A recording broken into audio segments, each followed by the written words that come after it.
సకాలంలో బస్సులు రావడం లేదని షాద్నగర్ పట్టణంలోని కాలేజ్ విద్యార్థులు షాద్నగర్ ముఖ్య కూడలిలో మెరుపు ధర్నాకు దిగారు. ఏఎస్ఎఫ్ అదేవిధంగా ఎస్ఎఫ్ఐ ఆధ్వర్యంలో వందల మంది విద్యార్థులు రోడ్డుపై బైఠాయించారు.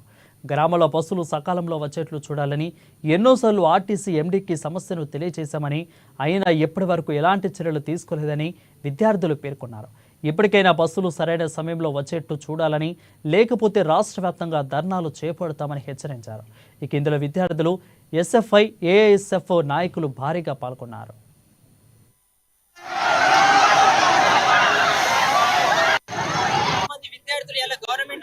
విద్యార్థులు అనేక ఇబ్బందులకు గురవుతారు కాబట్టి రాష్ట్ర ప్రభుత్వం ఏదైతే ఉందో ఊర్లలో పంపించే బస్సులు బంద్ చేసి మన హైదరాబాద్ కావచ్చు, మాబ్నర్ సైడ్ కావచ్చు, ఇక్కడ సైడ్ వేసి ఊర్లలో పల్లెటూర్లకు కావచ్చు, చిన్న చిన్న గ్రామాలకు కావచ్చు, ఆ గ్రామాలకు బస్సులు పంపకుండా నేడు పిల్లలని 10-10:30 అవుతున్నా కూడా అదే బస్ స్టాండ్ లో నిల్చోవడం జరుగుతుంది. కాబట్టి ఈ రాష్ట్ర ప్రభుత్వం ఏదైతే రేవంత్ రెడ్డి గారు ఉన్నారో, రేవంత్ రెడ్డి గారు ఒకటే విజ్ఞప్తి చేస్తా ఉన్నాము, ఏదైతే ఫ్రీ బస్ అని చెప్పి అమలు చేసిరో అంతే అధికారంతో మీరు అనేక బస్సులు ప్రొవైడ్ చేసి పేద విద్యార్థులు కావచ్చు, అనేక ఊర్ల గ్రామ ప్రజలు కావచ్చు, సదుపాయం అనేక విధాలుగా బస్ సమస్యలు తీరేటట్టుగా రాష్ట్ర ప్రభుత్వం తీసుకోవాలి. రోడ్ ఎక్కినా పట్టించుకున్నటువంటి పరిస్థితి ఈ ప్రభుత్వం ఉన్నది. కాబట్టి ప్రభుత్వాన్ని మేము ప్రశ్నిస్తా ఉన్నాం.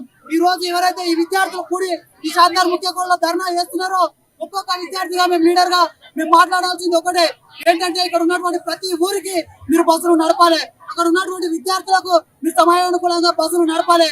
ఇప్పటి వరకు డిపో మేనేజర్ గారికి చాలా సార్లు వినతి పత్రాలు ఇచ్చాం, అయినా స్పందించకపోవడం సిగ్గుచేటు. ఉన్నతాధికారులు ఇప్పటికైనా దిగి వచ్చి విద్యార్థులకు న్యాయం చేయకపోతే పెద్ద ఎత్తున ఉద్యమాన్ని తీసుకుంటాం. రాష్ట్ర వ్యాప్తంగా విద్యార్థి ఉద్యమాన్ని లేపుతాం. ఈ విధంగా అమలు చేసేంత వరకు ఎస్ఎఫ్ఐగా